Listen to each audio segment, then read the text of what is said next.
Wayo Edhawath Masindo Gateway Sub-County Masuba Central County ma Homa Bay.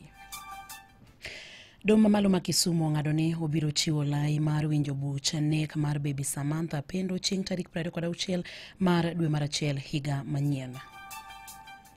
Komachielo bende eni senators mawuok e riwruok mar Kenya Kwanza ogoyo ombulu ma dhi choko senator ma Kakamega Boni Alwale kaka jaleg kweth mathoth od bura mar Senate kata Majority Chief Whip position.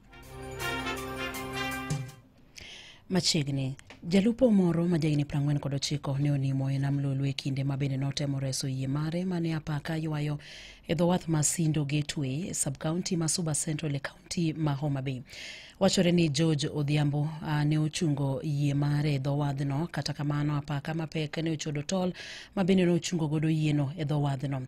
Jakom mar tend the wedhe e county ma Homa Bay Edward Oremo wacho ni Odhiambo ne oneno ka yie mare no sudo e maen kod osiepne moro ne otemo rese, to kuom hayo marach Odhiambo ne omoke chuodho kendo ne ok onyal sudo. Komanda mar obila e Sub-County Masuba Central Caxton Ndunda ne oyango masirano kojiwo jolupo mondo kinde ka kinde oti kod life jackets ka gidonjo e nama. Malupo e beach mar Sindo Gateway mantie e Sub-County ma Suba Central kata Kaksengre ne yigi mar lupo yamo golo kama iwae. Koro e temo ni mondo gilaw yieno nikech ne en kama neno machiegni achiel kod nyawadgi machielo nye umoko e chuodho mi ae to chuo fiko yieno to nyokony kod nyawadgi machielo dhi minyinge ma oduoge e lowo. Ringre ne nyoyudi ma okane kar kano jomotho ma en Sindo kata Suba Hospital mantie Sindo.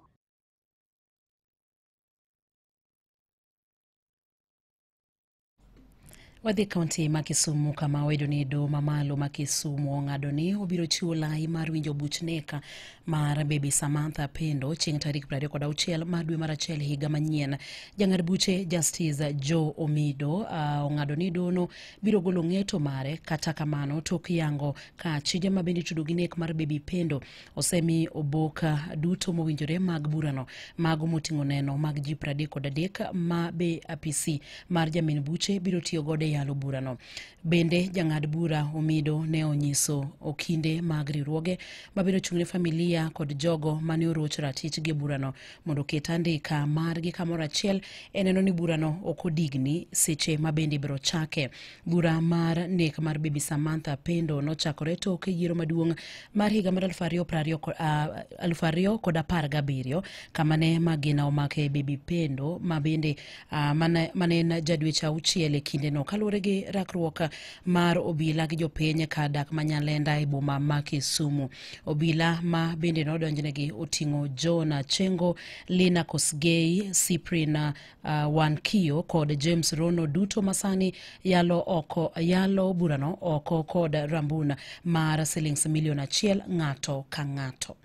Now, in respect of those entities and council who are appearing or who have informed the court that they are appearing for the victims, I will direct that you will be at liberty to make a joint formal application to address the court, and the court shall determine the same and set the parameters thereof in line with the case of Lendrix Waswa.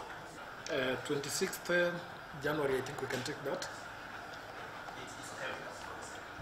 We mentioned a pretrial direction on the 26th of January. The physical presence of the third accused is dispensed with, but she must appear virtually. So then, thank you. I think we are done with this.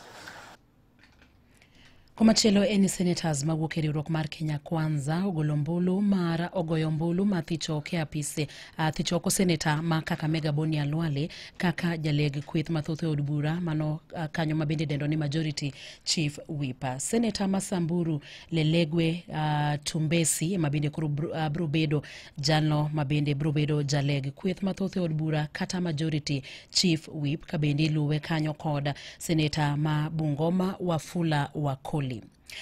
E sechegi ma campaigns mag riwruok mar KUPPET dhi nyime motelo ne yiero margi mochan bag dwe mar achiel higa manyien, moko kuom jopuonj e kaunti ma Migori koro chwalo ng'ur ka giwacho ni moko kuom josiasa e kauntino koro donjo e yierono kotelnegi koda Mei Abong'o ma bende laro kom mar jakeno mar riwruogno mar KUPPET e bade ma Migori. Owacho ni jopuonj ok nyal yiero jotelo makare kaluwore kod donjruok mar josiasa e yierono. Kuok e kaunti ma Migori, Jojuma miyo waler mathoth ewi wachni. Jopuonj gi kao tele kod Mikai Mei Abong'o mori koni wuoyo e apisno mar KUPPET e bade ma Migori bang' kane osepuodhe e laro komno mar jakeno riwruok mar KUPPET e kaunti ma Migori wacho ni bende nyaka sani josiasa mathoth koro donjo e yierono mar KUPPET e kaunti ma Migori emosemiyo jopuonj yiero moko kuom jotelo mok nyal tiyonegi e yono mowinjore. To wabed gi yiero maler maonge gi weche mag kuo e iye. Wan kaka jopuonj wan e siasa mar jomodhi skul. Kuom mano akwayo ni ka wadhi e yiero ma en tarik 10 dwe mar achiel, wabed gi yiero maler maonge gi weche mag mibadhi. Ni nitie kaka josiasa mag piny odonjo e weche mag jopuonj, to pogo jopuonj gi josiasa nyalo bedo matek. Mikai Abong'o ni saa koro ma jopuonj nyaka koro yie ma jotendgi manyalo tiyonegi e yono mowinjore mok giyiengore kuom josiasa moro amora.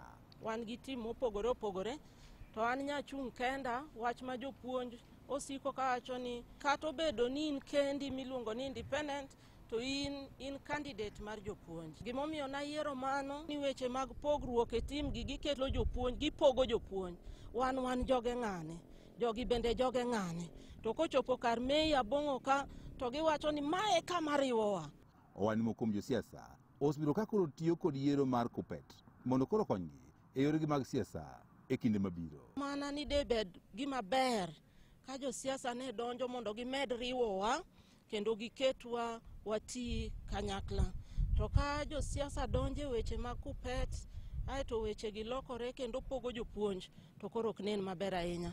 Jalar kom ni ma jakeno riwruok mar KUPPET e bade ma Migori wacho ni jopuonj nyaka koro ng'e ni tich ma gitiyo en mano ma jolony kendo wechego mag siasa koro ekonego donjie.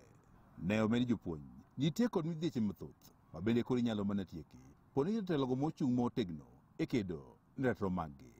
Ok obed gima ber ahinya ka jopuonj chiwo ywak to ywagno rumo mana gi e loka. Omiyo ywagno inyalo chiwe e yo machielo, duol machielo koa e ofis mwaluongo ni ae branch kasudo kadhi malo. En adier ni jopuonj ok oseyudo duoko maber kata ok gisebedo kitimonegi maber ahinya kochopo weche mag thieth. Mae bire kindeno mabende jopuonj mopogore opogore ma osewuok oko mar law leo mopogore opogore mar KUPPET koro dhi nyime kod kampen margi e kaunti ma Migori motelo yiero ma idhi tim dwe mar achiel mar higa mabiro.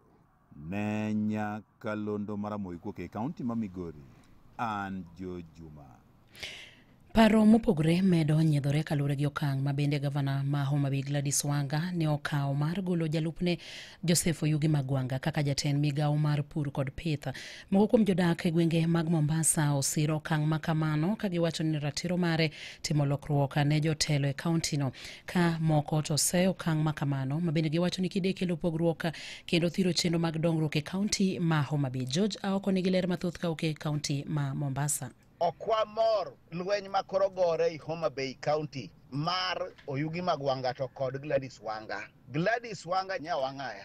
Gima dwa kwayi teri mos ne ng'ato pingi to kendo ichakiti kode otachiel. Mano kinyal kaka dichiel. Ok Gladys otimo maber kabisa kendo gichado dwat mimolewo noro mero time chon machi bende romo bedo puoj kuom deputy ma gavana ma Nyanza wageni ke ka omiye telo mathindo koro olies malo pass mar stima. Mago mana moko kuom paro mochwal gi moko kuom jodak Mombasa kaluwore gi lokruoge mane gavana ma Homabay Gladys Wanga otimo e tend kaunti no. Kane giloso gi nyakalondo mar Ramogi Bernard Ochieng man jadak Maweni koni en ratiro mar gavana Wanga timo lokruok e telo mare koneno ka ng'ikruok nitiere. Deputy mar ng'ato en rombe nene bo ng'acha ma gima ng'acho wacho motimo nade oluwo gima ng'acho wacho motimo nade oluwo.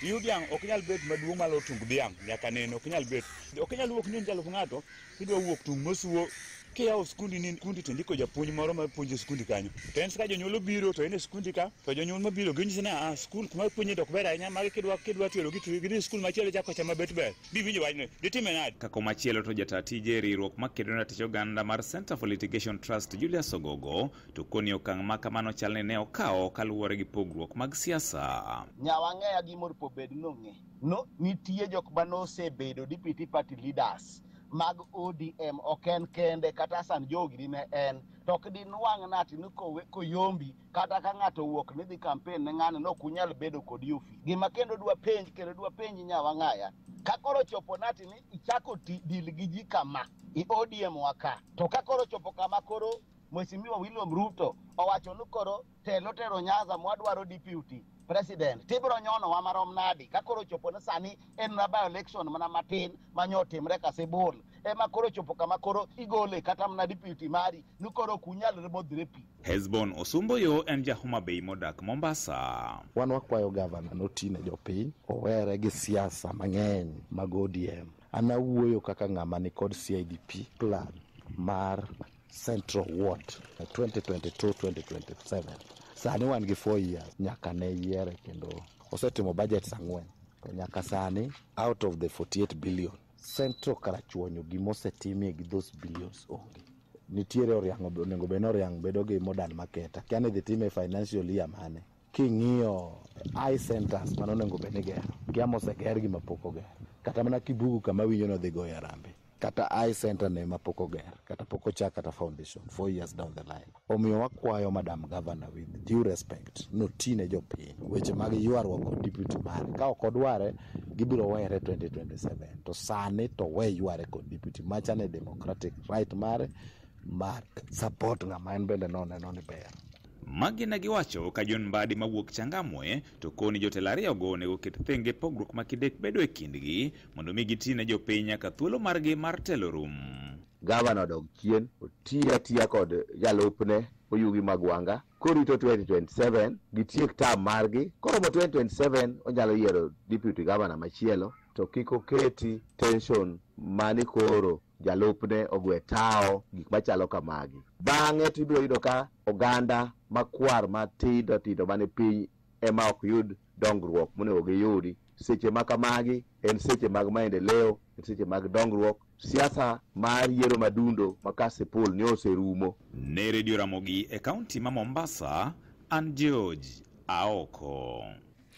Kawadhi nyime en sekta mar thieth e pacho kae ikwako kod midhiero mar nok mar omenda gino mabende nonro yango ni chenro mathoth mag thieth osebedo kokwamo kalure kod nok mar omenda magino yangi kinde romo mahiga ka higa mabende nokelo kanyakla jodito mag thieth kama apisas mag thieth kwa serikal mamalo mondo tima kare gi omenda mabende noketenge ne bad migawo mar thieth. Lipota maro Matino Nyango miyo waler mathoth e wachni. Dr. Omar Ahmed Omar, injata tije mochung'ne weche mag timo nonro e bad migawo mar thieth, wacho ni piny Kenya dwaro omenda maromo bilion 500 higa ka higa mar siro sekta mar thieth. E kind omenda go, bilion 300 biro wuok e sirikal mamalo kaachiel kod mago mag counties, eka bilion 100 biro wuok kuom jodito mag dongruok, ka bilion 1 machielo mogik biro wuok e sectors mago ma ok gin mag piny owacho, kanyakla kod chudo machiel kachiel kuom jopiny. The expenditure in health in Kenya is around 500 billion Kenyans. Out of that, the national government, the county governments contribute around 300 billion. Then we have the external partners who contribute 100 billion. Omar omedo ni dok piny mar omenda mag dongruok e pacho ka mangima osethiro sekta mar thieth kanyakla kod chenro mamoko mochuno e pacho ka. Generally, and expected that the bigger funding for health services and other related activities should come from government as a social sector. Jatatije mar Henet Margaret Lubale wacho ni oganda osebedo kating'o sigo mapek mag thieth kalure kod nok mar omenda ka onge okenge makare moseketi mar kedo gi midhiero makamagi. What is in the country, what exists, in the country, and we realize that, yes, there could be ODA financing that is shrinking or overseas development assistance, but yet we do have an opportunity in our own country by way of the revenue that is allocated towards health and development. Gavana ma Murang'a Irungu Kangata olero gigo matend counties nyalo timo ponono ni sekta mar thieth inyalo mi sir mowinjore ka bende ne olero gigo ma sirikande osetimo mar reso oganda makono kuom osigo mapek mar thieth. A lot of unemployed professionals out there. The counties that can't really employ more because the availability is high. So I don't know what is the solution to ensure more workers join the public sector and services will continue to suffer. Jodito gi duto koro kwayo piny owacho mondo keto okenge makare mag siro sekta mar thieth e higa mabiro. Ne redio Ramogi, an Martin Onyango. Imedo winjo weche manyien gi Roda Odhiambo. Wadhi kaunti ma Siaya kama wayudo ni rowere makwangi oheo 1200 nyondikore mar yudo pande e kinde chenro mar tuke mag Walter Okello Mentorship Program Tournament mabende nyobagi skul sekondar mar Ariada e kaunti ma Siaya. Chenro mar bende nokelo kanyakla rowere miche gi miche mawuok e sub kaunti mar Ariada e kaunti ma Siaya nyore piem mag tuke kod puonjo jopiny. Kowuok e kaunti ma Siaya, George Amulo miyo waler mathoth ewi wachni. Chenro no midendo ni Walter Okello Mentorship Program noywayo miche gi miche mag rowere sub county mar Ariada ka en chenro manonywando weche tuke to kod chenro mopogore opogore mag dongo rowere ka gi e kinde no ne giyudo puonje wi weche momulo ngimagi ka bende jogo maonge kipande to kod ombulu bende noyudo thuolo mar ndikore e chenro no ma opuomo kalo gi jatend migawo mar tuke kaunti ma Siaya Mikae Angelino Duor. Wagoyo erokamano ne Walter Okello Mentorship Program mokelo tournament ni to wawacho ni en challenge ne jotelo moko bende mondo tim gima Walter Okello timoni because gima waneno kawuono en evidence ni ji onge kitambulisho, ji mang'eny onge kitambulisho, and then ji bende onego bed ni register for kura. Omiyo wagoyo ne Walter Okello Mentorship Program erokamano mang'eny to wawacho ni gimotimre kani otimre wards te mondo wa make sure ni by 2027 kila ng'ato nigi gima nyalo wacho kotiyo gi kura neno. Weche ma otel gi ofisa maduong' kambad migawo mar tuke kaunti ma Kisumu Mikae Nancy Wasama ma oluwo ni chenro ma kamae nyalo konyo rowere mondo kik donji e timbe mag anjao. Ago erokamano ne Walter Okello mokelo chenro ma kawuono kong'iyo weche mag rawere nikech weche mang'eny machandowa kaka drug abuse, early marriages gin gik ma kok wang'iyo to ginyalo ketho community wa. Koro kawuono wa bet gi rawere kendo aneno ka gigo mpira to maduong' en ni gikawo time gi mondo kik gibede weche manyalo ketho gi. Ka patron mar chenro no migosi Walter Okello owuon to fulo ni chenro ni nyocha gi bago mondo konye nyayo talanta mag rowere to kod keto gi e thuolo makare mar bedo ni ginyalo yudo chenro mopogore opogore yo makare. Wadogo erokamano ne vijana duto ma Rarieda manyo wuok mondo otuge odonje tuke mag Walter Okello Mentorship Program. Nyogo gi East Asembo, ogo gi West Asembo, ogo gi sub locations wa apar gi te kendo waneno ka gitugo maber. Koro mokwongo wadwa ni wajiw vijana weche gi mag hero tuke e weche mag bende supporting leadership nikech from sports here there are a lot of people mose yudo income. Koro nyaka wajiw gi wa expose talent margi to maduong' ahinya kawuono waneno ka dhano 1,200 obiro mokaw ID mangiso ni dhano mang'eny podonge kipande. Koro waisisitiza kabisa mondo jowaka moro amora mantie owuogo kaw kipande nikech mae gima bro konyo gi e accessing services mag sirikal and other areas ma necessary. Korka korgi to rowere manoyudo thuolo mar kaw kipande kod ombulu to nodwoko mana erokamano makende. Kawuono an pok nyocha temo to natemo mayudo waiting sani koro amor ne wach ka ID obiro to wabiro dhi to wakaw ID to wayiero koro government maber ma wadwaro manyalo konyowa. Asemenyo 3 years pok nayudo to wang'ni nayude amor kabisa. Agone jatelo erokamano kuom miyowa thuolo mar kawo kura yo mayot kendo yudo ne nyithiwa IDs e yo makare kendo erokamano nikech mano yo machielo mar yudo tich nikech ka giyudo ID to gibiro thuolo mar dhi kwayo tije kuonde mopogore opogore. Ne redio Ramogi e kaunti ma Siaya, an George Amolo.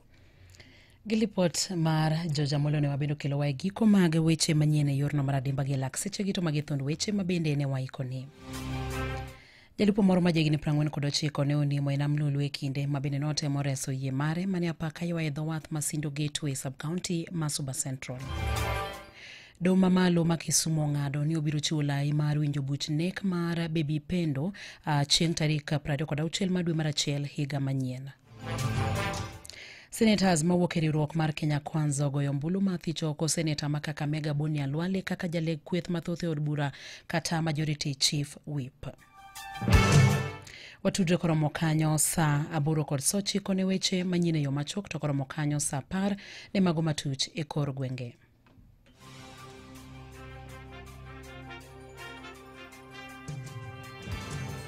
Mago ne weche manyien gi Roda Odhiambo.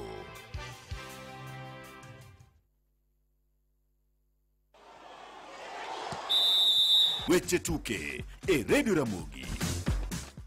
Manen jaloch mar mita 800 e tuke mag Olimpik e midla mar gold Wilfred Bungei sani koro siro Emmanuel Wanyonyi nonyalo biro funjo rekod mar David Rudisha mar dakika 1 sekond 40.91 ma en rekod mar piny mangima. Bungei wacho ni Wanyonyi osebedo katimo maber moluore ka gino nyalo miye thuolo mar funjo rekod mar David Rudisha. The way Wanyonyi has proven from the time that he came to the limelight is that he has I call him a buffalo. The reason why I call him a buffalo is that if you look at the guys that he is fighting with, they are all in 141, 142 low. Even if you look at during the World Championships in Tokyo, and I was fortunate to be there, is that Wanyonyi, started with a lot of pressure because he knew 3 of his competitors had almost the same time. But of course, he's a fighter, and I say that I call him a buffalo because a buffalo cannot be taken down by just one lion or 2 or even 3.